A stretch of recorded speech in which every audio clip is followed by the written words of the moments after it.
welcome to Question Time. On tonight's panel, James Cleverly, Brexit Minister under Theresa May, Chairman of the Conservative Party under Boris Johnson, now Minister for the Middle East and North Africa at the Foreign Office.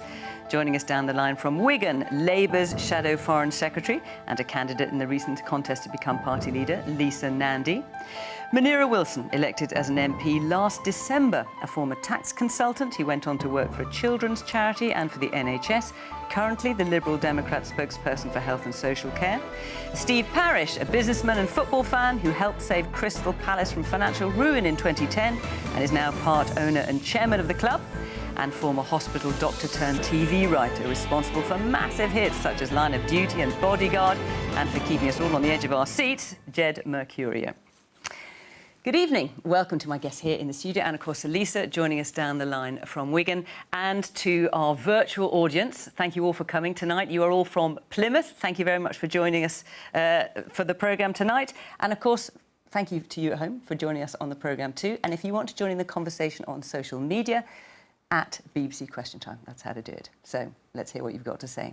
And let's hear our first question tonight, which is from Charlie Shrimpton. What does it tell us about the government's priorities that they were forced into a U-turn by footballer Marcus Rashford so that the poorest people in the country, and especially children, would be fed over the summer holidays? So obviously talking about the free school meal vouchers for children. James? Well, coronavirus has meant that we have had to bring about an unprecedented range of support packages for individuals, for businesses, for the self-employed, and indeed for families. Yes, but you weren't going to do this until Marcus Rashford spoke. And we had already supported families to help feed their children during the Easter break. And ultimately, we're trying to get back to a more normal way of working. And we had hoped that we would not need to put this additional support package in place over the summer. But we do listen. The government did listen. And Marcus put forward a really compelling argument. And we did listen. And the government decided to extend the existing scheme into the summer holidays. I think it was the right thing to do. And ultimately, what we're trying to do, as I say, is we're trying to get back towards normality, because really that's what everyone wants, and that's what we're working towards. Jed? Well, firstly, I think we all want to pay tribute to Marcus Rashford for the campaign. You know, what a great example this young man is, as well as being a fantastic footballer. And I say that as a Manchester United fan, so maybe I'm biased. But what I would also say is that I sometimes despair of hearing things called U-turns. I think it stops people in positions of authority from listening and changing their minds and responding to the democratic force that got behind Marcus's campaign. And sometimes I worry that if we use that type of language, it sometimes makes it more difficult for governments to do the right thing, and I would definitely say that it's something that we should all welcome, the fact that the government listened and acted in the way that it has. And Charlie, you're a teacher. What was your response? But Jed, if you use language such as U-turn, or if you do the right thing in the first place, you will not need to use that language at all.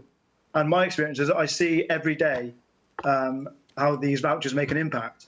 And the difference of a child having a meal and coming to school is far greater than not having a meal at all. And it gives them the opportunity to be able to flourish. And for that, there is no price. Steve? Well, firstly, I'd agree with Jed. I mean, I think that Marcus Rashford is an example, as of lots of footballers have been through this crisis, of people that know the right thing to do the right thing to do, and act in the right way.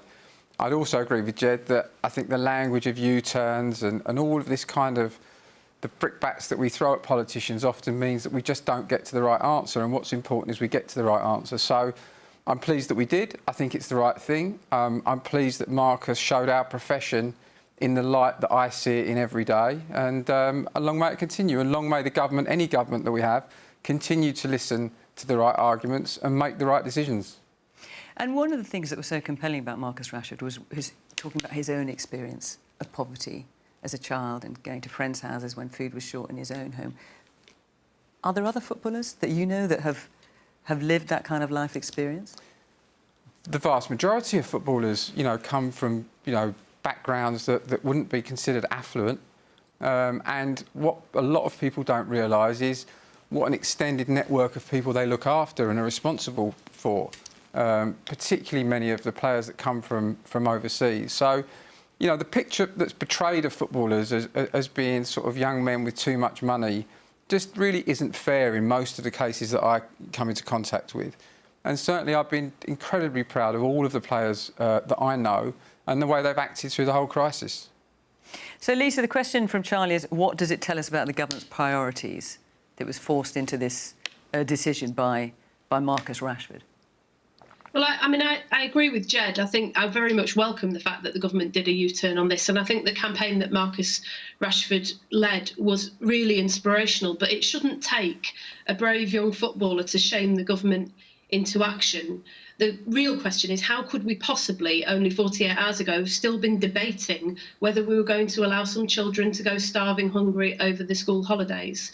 And even on the day that we had that vote in the Houses of Parliament that Labour had called, and that the day that the government decided to U-turn, the Prime Minister was at the dispatch box denying the existence of 600,000 children who've been pushed into poverty since 2012, and the fact that that is projected to rise. Now, this is a result of an approach to government that has systematically stripped support away from children over the last decade, so that now schools in my constituency have to employ workers using the pupil premium to go around to children's houses, stock their cupboards, put money in the gas or electricity meter, and deal with rats and mice because the parents just simply don't have enough money to make ends meet. So when James says, let's get back to normal, I say let's get back to a new normal and build a better country based on better values when we come out the other side of this. These children have been last up to now, and they've been invisible. Let's make sure that when we rebuild this country,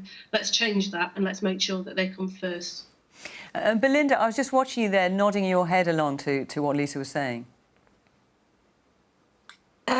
Sorry, yes. Looking at the root of the question that Charlie asked, in terms of what does it say about the government, and like you say, it took such a high-profile footballer for that to happen.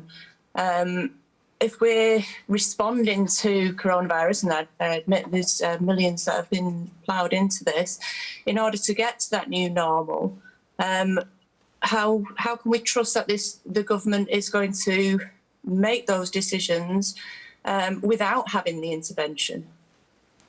Munira? Well, in 2020 in the United Kingdom, no child should be going hungry. And the fact that it's taken a footballer to help the government to realise that and actually change its policy, I think is shameful, frankly. It's not a new issue, holiday hunger.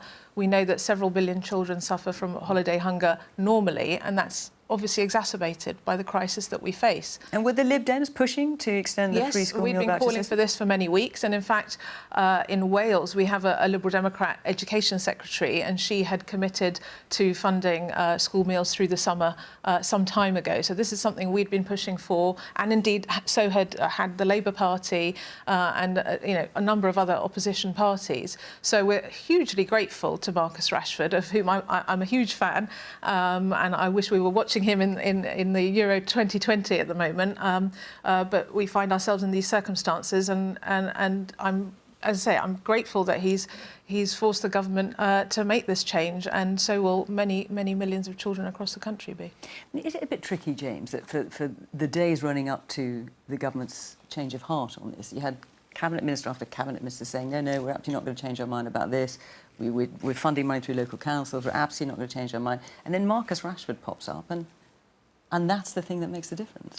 Well, it is worth remembering that this is a scheme that we had already put in place. We're talking about extending an existing scheme, and it's also worth remembering that the unprecedented circumstances that we find ourselves in has meant that the government have put forward a range of support packages at a scale that we have never seen before in British politics. So we are absolutely determined to make sure that families can put food on their table. That's why we're supporting people who are furloughed at the moment. Okay. We are working so hard to get through this unbelievably difficult sets of circumstances, and ultimately we're trying to balance the competing financial and social pressures, and sometimes when someone shines a light on a particular issue, and we look again at it, and we make the decision that this is something that we can extend and should extend through the summer. And I'm very, very grateful that Marcus did that. I'm very grateful we listened. I'm very grateful that we responded. OK, let's take another question now from Deborah Norris. Good evening, everyone. Is a delay in learning of 6 months genuinely devastating to a whole generation, as was suggested by Sir Michael Wilshaw, the former head of and Chief Inspector of Schools? Jed, devastating for a whole generation? I think the problem with sending kids back to school and the delay is something that we should all be concerned about.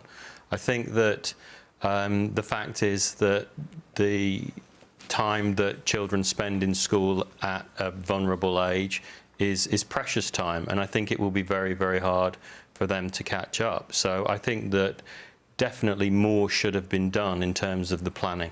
I think that there has been a failure of planning to get children back into school. I think that obviously the pandemic arrangements have put an enormous strain on the infrastructures in our society. But I also think that if you look at what is required for children to go back to school, it's not just the fact that children need to go back to school, it's that society needs those children back into school because of all the things that surround children being in school, not requiring childcare and so forth. And I really wish that the government had gone about the planning in a more forthright and more detailed way. And Deborah, I'm wondering, you're asking the question, I know you're a deputy head teacher. The way you phrase it makes me wonder if you think actually it isn't genuinely devastating or isn't devastating for a generation of children. It's been absolutely awful. This week, so I work in a secondary school in Plymouth, and we've had our year 10s and 12s back for the first time. And first of all, it's absolutely delightful to see them all. But it's absolutely horrifying that we can't provide more, and they're desperate for it. Attendance this week has been brilliant, and clearly home learning isn't doing the job for them that we need it to do. We haven't got clarity yet on what's going to happen with their exams next year and the assessment. And as school leaders, we are desperate for further guidance about planning for September. And our students are becoming disillusioned at not having that, I think. Marcia, you have your hand up. I'm a parent to a year 10 and a year 12 children, and I was wondering whether any consideration is being given to the request for reducing the curriculum content for the GCSEs and A-levels next summer. Because of all the teaching they'll have missed? Exactly. Munira? Well, I think everybody, whether you're a parent, you're a teacher, a school governor, everybody is desperate to get children back to school.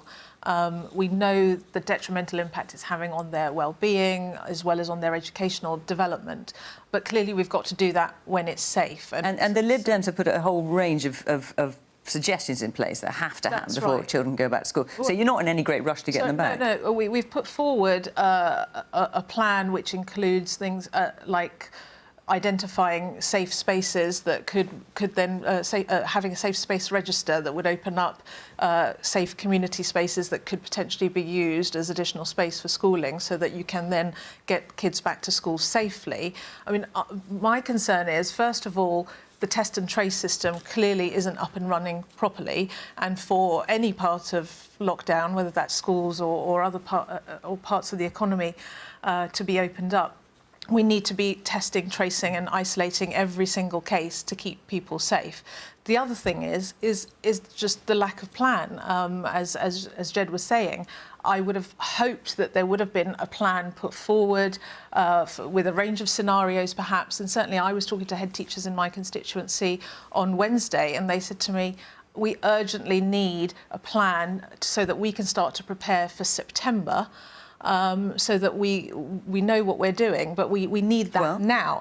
Well, let's see if we can find out what the plan is. We've got James here. One thing I just would like to add is that a lot of parents feel like they haven't had a voice in this debate, and there's been this big blame game going on between government and the unions. And the reason why we ended up with a slight change of guidance for primary schools was because there was a lack of engagement and lack of communication between government and schools and unions to understand what was workable. So what is the plan, James? Well, I've got 2 boys at school. My eldest has just finished and unfortunately wasn't able to sit his A-levels.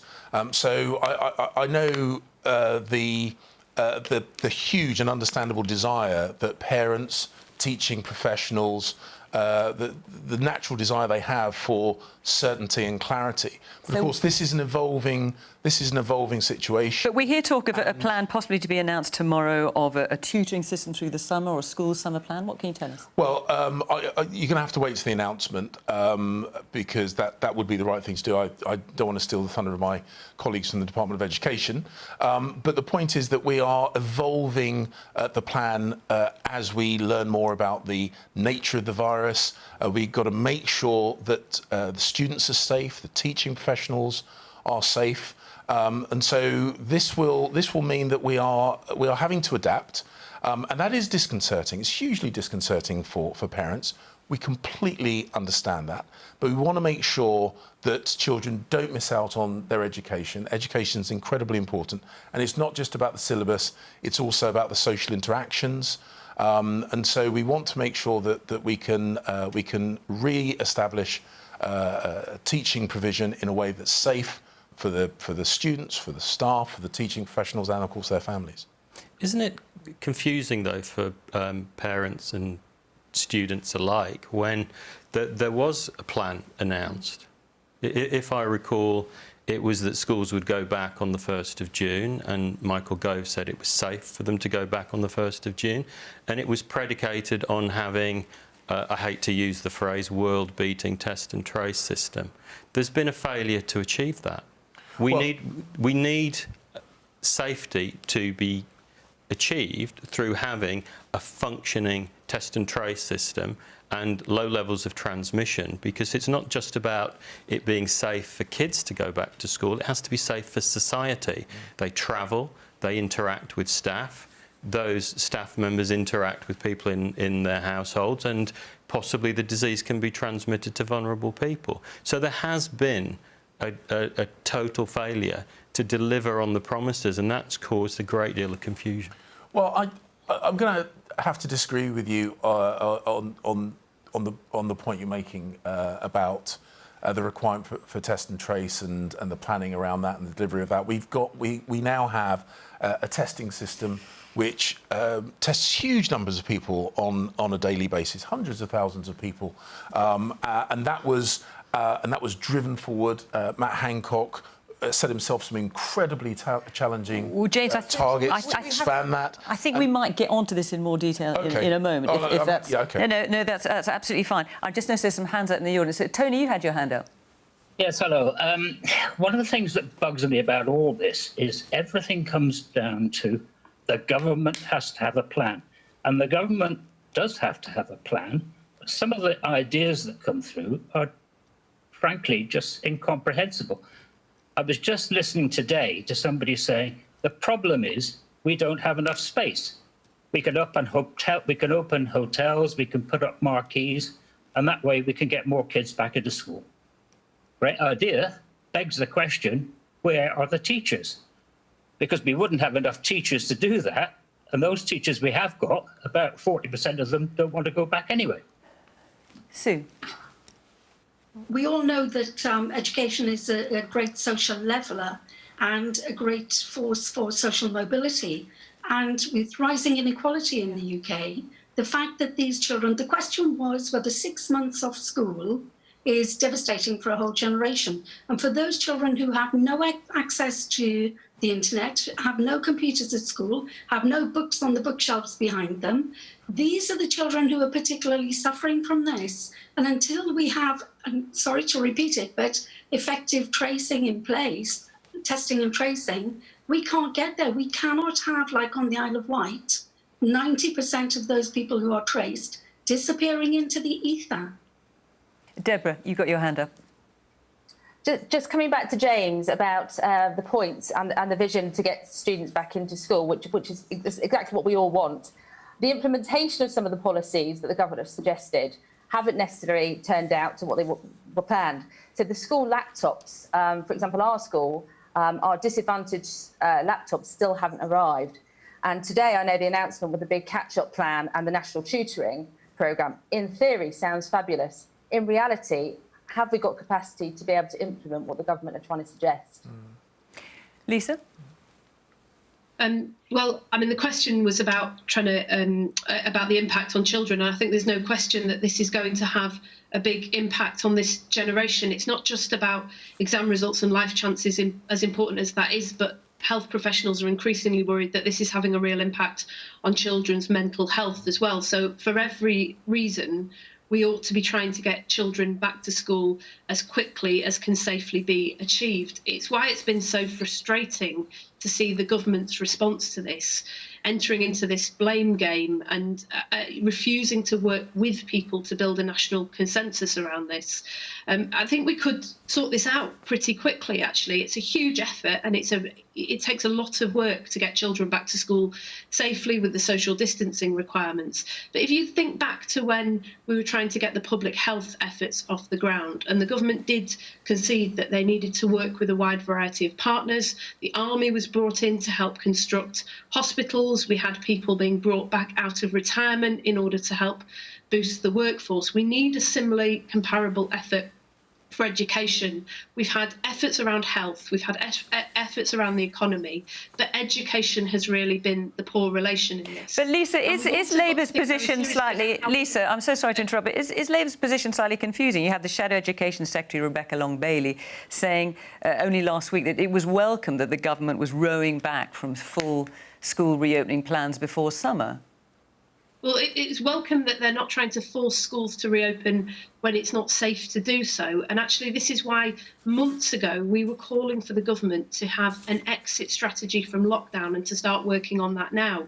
Because the countries that have managed to get children back to school more quickly were planning for this several months ago.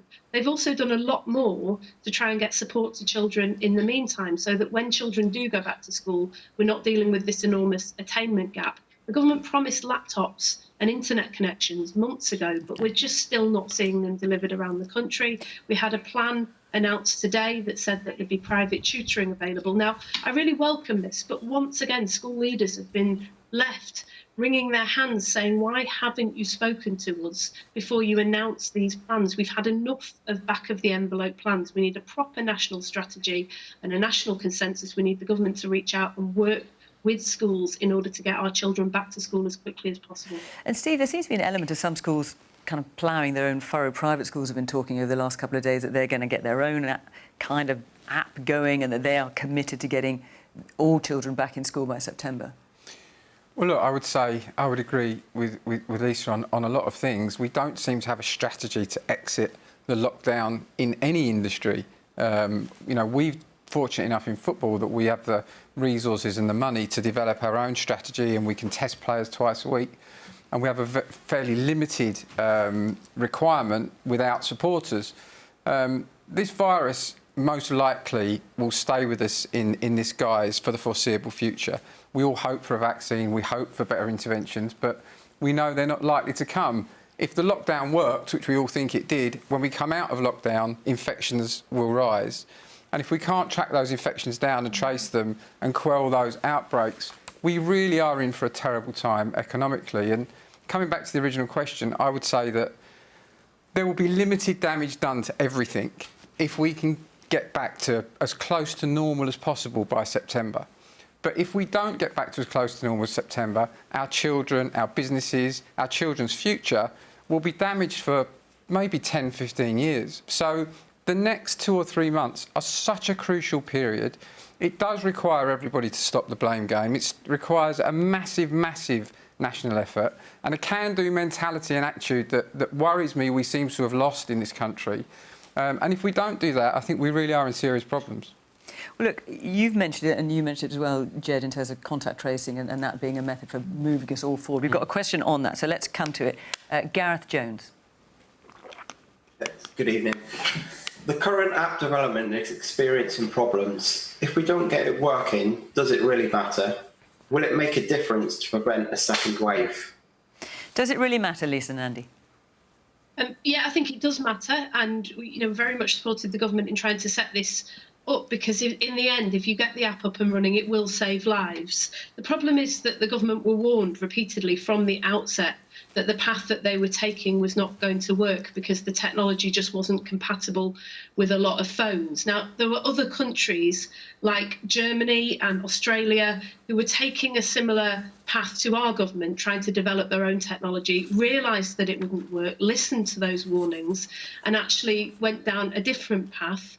And as a result, Germany has just managed to launch their app yesterday and is quite confident about how that's going to work. So we've really got to start breaking the pattern here, which is of a government that shuts people out, doesn't listen to advice, doesn't seek to learn from expertise here in the UK and overseas, and then finds later that they've got to revisit those plans because they've unravelled very, very quickly. We've seen it over and over again with a whole host of things. One of the real outstanding problems with all of this at the moment is that you've got public health directors across England saying that they still don't get, the GPs in local areas don't get the results of tests because the government set up their own private sector testing facilities around the country. So GPs just simply don't know when their patients are being tested positive for COVID. Public health directors are looking closely at local outbreaks and having to make decisions about managing local outbreaks, but because they're not getting that information, they just simply don't have the tools that they need to do the job. So we need a reset here. It's right for the government to abandon a system if it isn't working, but we need to ask ourselves, why is it so often that we end up having to unravel plans over and over again because we didn't get them right in the first place? Now, Steve, I wanted to ask you not only what you think about this particular question, but also just tell us a little bit about how you're managing at Crystal Palace, because you've got a kind of app of your own there, haven't you? Yes, it's not a tracing app. I mean, on the app, it seems incredible to me that so many countries are developing their own app. I mean, I would have thought, certainly if the EU has a purpose, that might be one thing that they could have got everybody's heads together on. We all want exactly the same app doing exactly the same thing, which seems incredible. We have a very simple app where the players and the staff fill in any symptoms because that's as efficient a way of catching the disease early, sometimes as testing, where there can be a lag between the time you test and testing positive. But, developing these apps is extremely complex. As somebody who had a business that developed this kind of thing, the timescales that we're trying to do it in are very, very compressed. I'm pleased today that they're adapting to Google and Apple technology, which, I would hazard a guess they might be better at producing stuff than, people in our government. So, look, let's hope that we can all get together. The blame game on both sides, I think, really does need to stop. It's a very difficult situation. Nobody was prepared for this situation. We can say Germany have done slightly less worse than everybody else. We'll need to look back. Well, they've done a lot better in terms of their death toll. They have done better in terms of their death toll, but I think when we look back on this, 10,000 deaths is too many. For this to get to the extent that it did, into the amount of countries that it has, the world really needs to look at it and make sure that these kind of outbreaks are jumped on way before the kind of things we're discussing now, because we are talking about a pandemic that is broadly out of control in the world that we're trying to get on top of, and it is going to be extremely difficult. And we do need to come together as a country, private enterprise, the governments, both sides of the house, and try and find a solution in the next 2 or 3 months, or we really could be in a terrible situation. Mike, you've had your hand up from the start. Yes, I was going to say, with Apple and Google, there's good parts in both applications. Surely these companies could come together for once, because there's a big pandemic going on, and sort of put the resources together. Well, I think they are putting their resources together for the benefits of this particular app, as I understand it. Charles? Yes, it just seems that this is just another moment of government bluster actually hitting reality. So Matt Hancock and Baroness Harding said today that they've backed both horses of the Google and the Android model and the NHS app, but they've always insisted until this point that they were only going to pursue the NHS app. So it just seems that the government are trying to make it seem that they're trying to do the best job possible. But when it comes to reality, they want to cover up and not pretend that they've done anything wrong. Jed? Well, I think that the app can only really be an adjunct. I think that there are technological limitations in the app in terms of providing a nationwide service. And really, it's about having a functioning public health infrastructure that is able to deal with local outbreaks locally. And unfortunately, the government has chosen to centralise and use a private company, Serco, to take the lead on this. And I think that a lot of public health officials and workers, as Lisa said, are frustrated that they're not receiving the information. They've kind of been shut out, whether intentionally or not, I don't know, but they do feel that they've been shut out. And that does then limit us in terms of our ability to do exactly what we're all asking for. As Steve said, where's that can-do attitude? Can we crush this virus so that society can get back to normal and our kids can get back into school and our businesses can get up and running? And a lot of the businesses and the particular sectors that are looking to get back, frankly, don't have much confidence. And what about your business? I mean, getting line of duty, I say that as an unashamed fan, I have to confess, getting that back up and running. Well, it's interesting that you give that specific example, because we had an outbreak during the shoot over in Belfast when there was the test and trace system originally, the containment phase, and we were able to deal with that and we were able to carry on uninterrupted. Then towards the end of the shoot that got curtailed, we had another outbreak, and I was quite surprised to learn that we weren't able to do testing and tracing. The system had been stopped. And that was the point where really, when we looked at it, we knew that we couldn't protect our workforce and we had to stop. And that was 9 days before the lockdown. So the writing was on the wall then.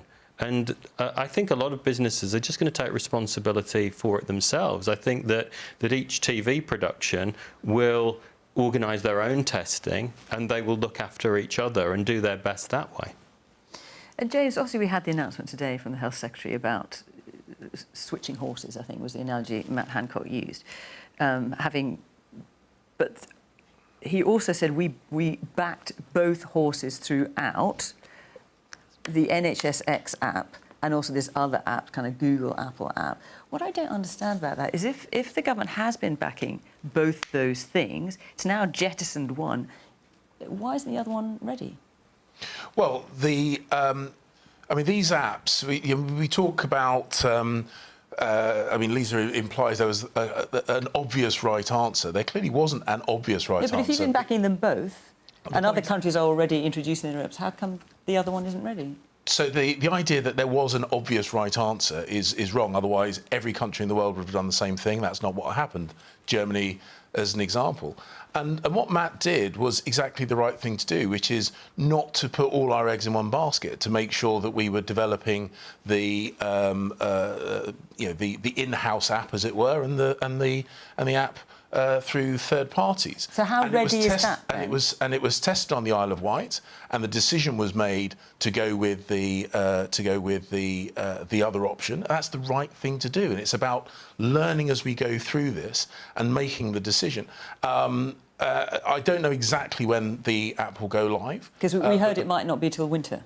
No. But, so as I say, I don't want to guess and speculate. I don't know exactly when the app will go live, but obviously we will continue working with international friends and partners. We will learn from what other countries are doing, and the whole world is learning as we go, and to make sure that we bring about a test and trace app that can be used to protect us all.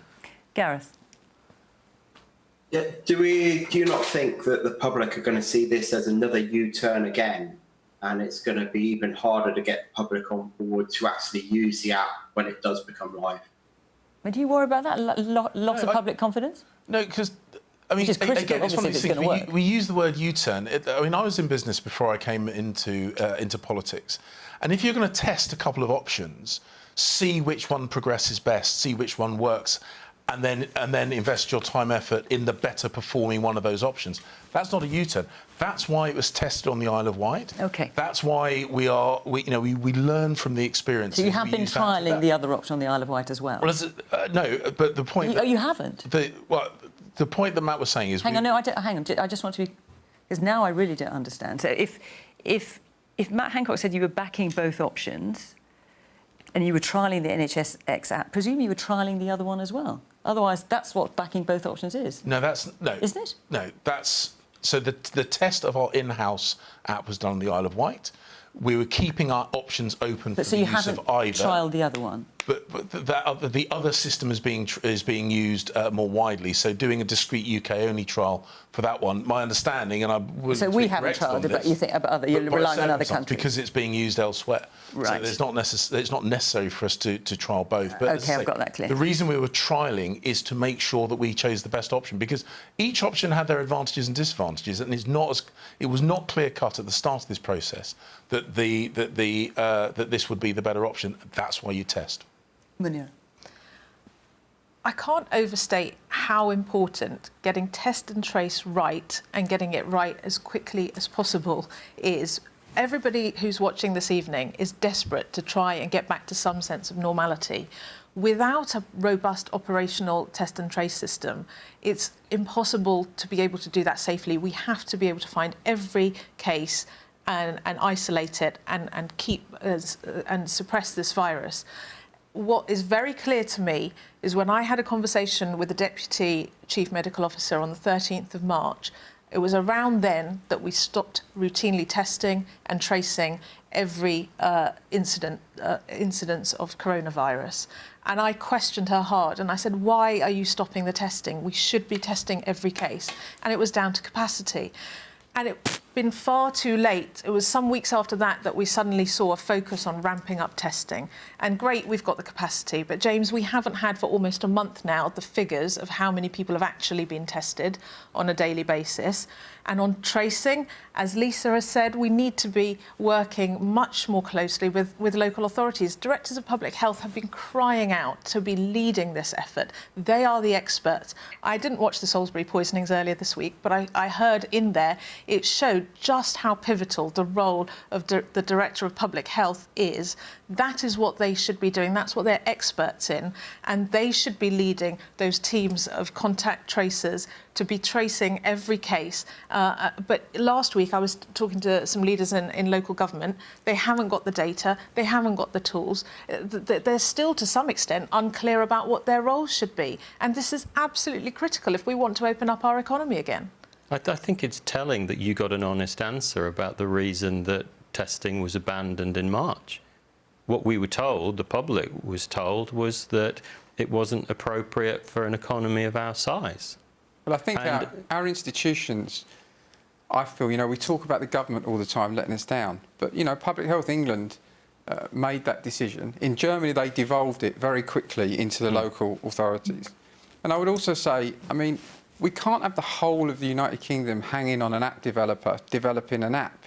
Test and trace is possible to do manually. Most of it, Jed, as you said, will happen manually, even with the app. The app is 15 minutes in proximity to 2 metres to somebody. It's just an adjunct. You can remember if you were with somebody for 15 minutes. The whole infrastructure. Yeah. So, we need to get test and trace rolled out manually. And if the app comes along and helps us do it, then great. But we can't wait for that. But it's also about people receiving accurate information. When you have public health officials, when you have government scientists saying things which are manifestly untrue, which is that it wasn't appropriate, it was actually always about resources, but they didn't admit that.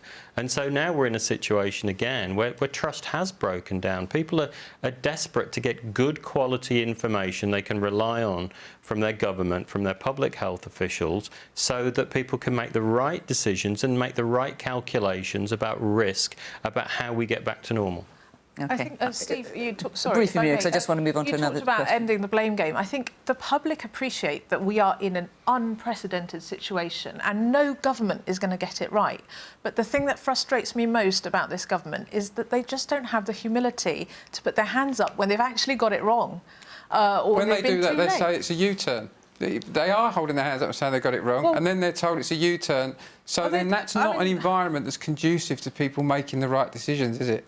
That is the blame game. That's exactly what it is. No, but isn't there a difference between making a U-turn on policy and just lying? There's a difference between those two things. I certainly think that the information, as you just pointed out, that they've received from some of our institutions and scientists, and I'm not here to defend them blindly. Everybody's made terrible mistakes. You know, where there was a left turn to make, we took the right one in almost every occasion, and we have to learn from it. But I don't think when we look back there'll be any one single reason, you know.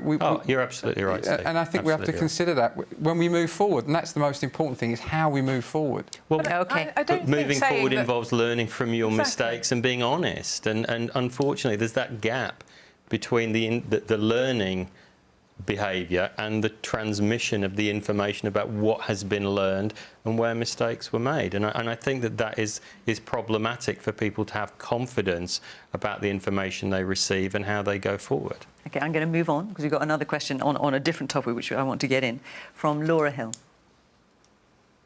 Earlier this week, the Prime Minister announced a review into racial inequality in the country.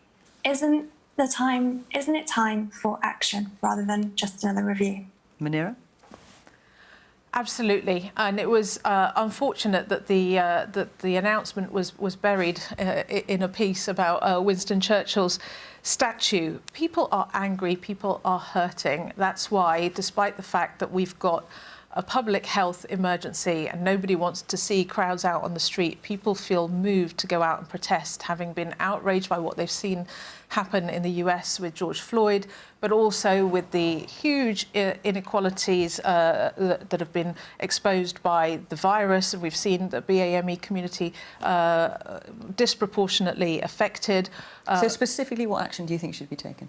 Well, there's already been a whole host of reviews where the recommendations have yet to be implemented, and in terms of the Home Office, ending the hostile environment would be a good place to start. For instance, there's also things like suspicionless stop and search. We know that black individuals are 47 times more likely to be stopped and searched. And I received last week a letter about a 15-year-old mixed-race boy in my constituency. Law-abiding young man, I heard from his head teacher, and he has been stopped countless times by the police. They're convinced it's racial profiling. When he's out, even when he's been out with his white friends, the police have stopped him to question him, but not his white friends. His parents are terrified that at some point he's going to get into more trouble because he's going to react to being stopped. This shouldn't be happening, and there's clearly there are systemic issues that need to be tackled, and that's where David Lammy's review. We're still waiting for some of those recommendations to be implemented. So yes, another review is important, but it shouldn't just be a research project. It should be setting goals and targets and measures for us to be tracking progress against. I mean, James, I just had a little look through the number of reviews that there have been, and by my counting, anyway, there have been 8 reviews in the last 3 years looking into race or the effect of race as part of a bigger project. So why do you need another one? Well, reviews are how governments learn about what needs to but these change, were, most of them are your government reviews. There have been 8 in the last 3 years. Yeah, I'm not going to suggest that the government should stop learning and stop understanding. So I'm comfortable with reviews, and actually, I'm also very proud of the fact that I'm part of a government that has made some real differences. So, for example, and I know these figures will now be distorted because of the situation with the coronavirus. But up until that point, the increase in employment had disproportionately benefited people from black and other ethnic minority groups. And having a job, I think we will all agree, is a foundation stone for a better life. We have looked at the impact of stop and search. When I worked with Boris Johnson when he was Mayor of London. We looked at how crime disproportionately affected black Londoners, and he's carried that passion now with him into Downing Street. And it's easy when people say, oh, you know, we should do something. And when asked what exactly we should do, you were unable to give an answer, because it is not simple. And it is not the kind of change that can happen overnight. But I'm incredibly proud of the work that the Prime Minister has done, both as Prime Minister and as Mayor of London, to try and close the gap between the lived experience of ethnic minorities in the UK. We've got and the norm. Lots of hands up here, so let's hear from some of them. Marsha. Can I just say, I think after you've mentioned that there's been 8 reviews, I think reviews aren't enough. It's time now for reform. And I think we should start at least by educating children in school about black culture and black history so that it can start there. I mean, too many people, if you're saying that a 15-year-old was stopped several times by the police and it was racial profiling, that doesn't come from one specific police officer. That comes from the whole attitude of people in general, police officers in general, and they didn't go to the police force with that attitude. I think that came from the way they were brought up or things that they've learned in their lives as they've grown up. I think if people had a different attitude towards black people as they grow up, it would start there. OK, there's lots of hands. I'm going to try and get round as many of you as I can, sort of reasonably briefly. Anthony. People don't want another review. They want to see change. That's why they're on the streets. That's why it's brought them out onto the streets to, like you said, 8 reviews, and what has changed for them? All that I see is that there's a lot of section of this nation getting disenfranchised with the whole scenario. They want to see change. And there are things that can be done. You know, they could teach the children about black history in school. They can introduce black culture and ethnic culture into the curriculum. It's their country. People have got to be made to feel like it's their country, but they're not. Tony. So I will come back to you, James. Sorry, forgive me. I will allow you to come back in. Tony. I'm afraid all this carries on. I have a right to my expression as well. And the black population puts itself about. The Black Lives Matter movement is excellent, but they do themselves no favours when they riot in London. There is plenty of government legislation for racial equality. The government have done a lot to try and make sure that we have racial equality. It's the people that get it wrong. And I'm afraid a lot of the time, the way that the Black Lives Matter movement conducts itself does them no good at all, does them no favours. Well, Tony, as I'm sure you know, there was violence, but it was from a minority of people, and there were huge amounts of peaceful protests on the streets as well. Belinda. Just listening to what James has been saying, and also some of the other audience members, you know, we do need to learn. We need to learn for all of the points that we've been discussing this evening. And like the audience member said about it's time for action.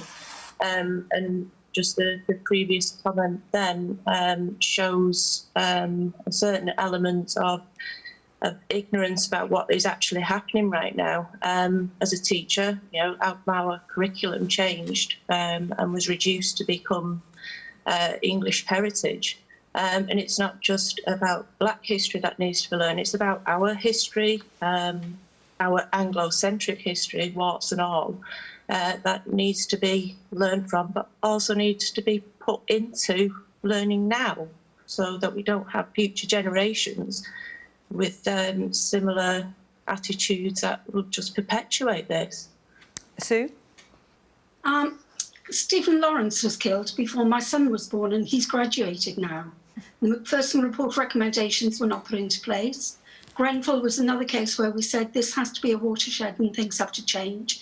We can go all the way back to Windrush Nothing is changing. Review after review after review. And we have peaceful Black Lives Matter demonstrations, and it's the white supremacists who turn up, if you like, who are causing the trouble at these demonstrations. But it's not individuals. This is institutional, and it goes through the whole of the UK society. Steve, let me bring you back to Laura's original question. Earlier this week, the Prime Minister announced a review into racial inequality in the country. Isn't now the time for action rather than just another review? I absolutely think it's time for action. I mean, you know, we have some experience of this. We have a big academy with 212 boys in it at any one time. And, you know, there are many, many facets of this problem that we all accept exists. One of the biggest ones that I see is really based around social mobility. And the frustrating thing for me is that we all have it in our power to make a difference. You know, again, this is one of those things we can put to government, or we can make a change. And, you know, what I see in the boys that we've got is that they don't have, even if they're, you know, academically strong and bright, and they don't have the networks that we have. They don't get the opportunities that people in our network get. And all of the people that were involved in the protests, you know, from privileged side of the debate, if you like, can all make a difference. They all run companies, they own companies, they can give opportunities, whether it's work experience, internships, to help people along the road on the journey. And we can start making a difference now. We can all individually start making a difference tomorrow. And we know we can. And we don't need to wait for a government review to do it. The government review may help. It may come up with things that we can do with the police and to change attitudes. I certainly think, having looked at this whole issue of history and statues, that we need to review some things. You know, I think if we wouldn't put a statue up of that person now, why would we continue to have it? You know, do we want a statue to a man who brought 90,000 slaves into the country and killed 19,000 of them? You know, not for me. Whilst I think that there are people like Churchill who, although misguided in some beliefs at the time, overall were a force for good. So I'd like to see real change. I'd like to see us grasp the moment that we've got and have some kind of way that we bring about more equality, certainly in the workplace. Jed? I think Steve said so many important things there. And we've heard a lot of really great points as well. I'd like to maybe bring in a timely example, because there was a recent review which looked at the effects of COVID. And one of the troubling findings was about the vulnerability of certain ethnicities to coronavirus, specifically in terms of frontline healthcare staff. And I certainly think that an opportunity was missed to look at the risks that people are experiencing based on their ethnicity, and whether there should be redeployment of some staff, whether there should be changes in roles, and that should be factored in. As someone who's still got a lot of friends who are in the medical profession, some of whom are in those particularly vulnerable groups, I do worry that something should have been done, that review should have been acted upon, and I can't think of a better example in terms of the time we're at now. Lisa?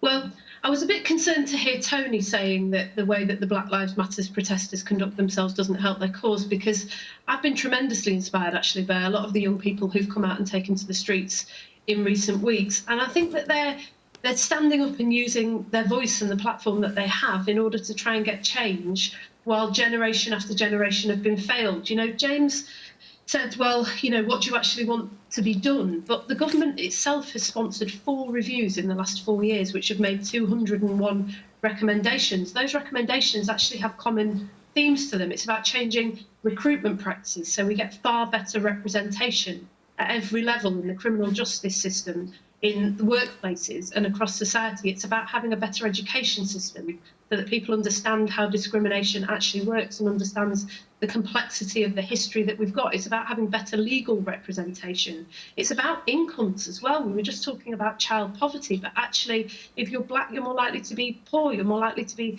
stopped by the police. There are real disparities in the immigration system as well. These are things that should be well known to any politician of any party.